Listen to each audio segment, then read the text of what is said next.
Assalamualaikum warahmatullahi wabarakatuh. Perkenalkan, nama saya Cici Apriani. Saya berasal dari mahasiswa S1 Akuntansi Intek D3 BP 2016. Sebelumnya saya mengucapkan terima kasih yang sebesar-besarnya kepada Bu Warnida, itu selaku dosen pembimbing saya, dan juga saya ingin mengucapkan terima kasih kepada dosen penelaah saya.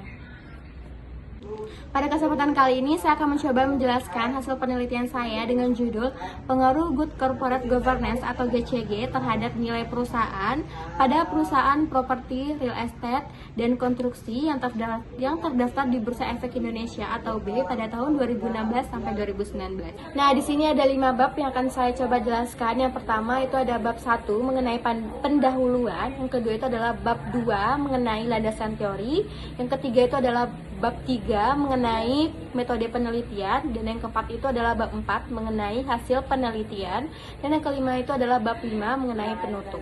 Nah, sekarang kita langsung saja masuk ke bab 1, yaitu mengenai pendahuluan. Nah, di mana bab 1 ini saya akan membahas 5 topik yang ada di dalam bab 1 ini, yaitu pertama berisi mengenai latar belakang, yang kedua itu berisi mengenai rumusan masalah, yang ketiga ini berisi mengenai tujuan penelitian, yang keempat ini berisi mengenai manfaat penelitian, dan yang kelima ini berisi mengenai sistematika penulisan. Nah, langsung saja kita masuk ke bab 1 mengenai pendahuluan, yaitu ada latar belakang. Yang pertama akan saya coba jelaskan, di mana di latar belakang ini saya akan mencoba menjelaskan alasan mengapa saya mengangkat judul ini untuk dilakukan penelitian.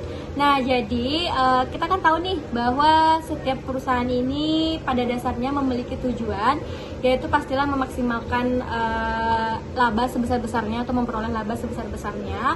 Terus yang kedua juga bagaimana keberlangsungan hidup perusahaan di kemudian hari. Terus yang ketiga bagaimana cara perusahaan memaksimalkan nilai perusahaannya.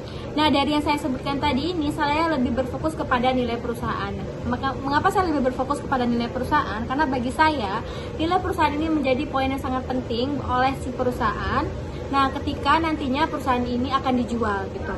Jadi nilai perusahaan ini bisa menjadi harga yang bersedia dibayar oleh kalian si pembeli nantinya ketika perusahaan ini akan dijual, seperti itu. Jadi ketika nilai perusahaannya ini tinggi, maka si perusahaan, pemilik perusahaan mampu menawarkan harga jual yang lebih tinggi nantinya kepada si pembeli. Jadi untuk melihat apakah nilai perusahaan ini baik atau tidaknya, kita dapat melakukan analisis laporan keuangan dengan melakukan perhitungan rasio-rasio.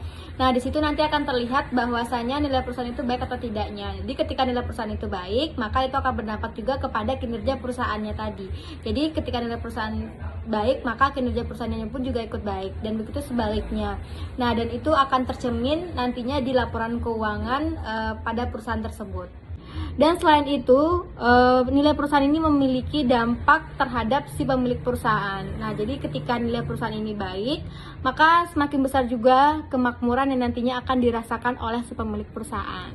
Dan tidak hanya pemilik perusahaan yang dapat merasakan dampak dari nilai perusahaan yang tinggi, tetapi juga akan berdampak kepada pemegang saham atau shareholder.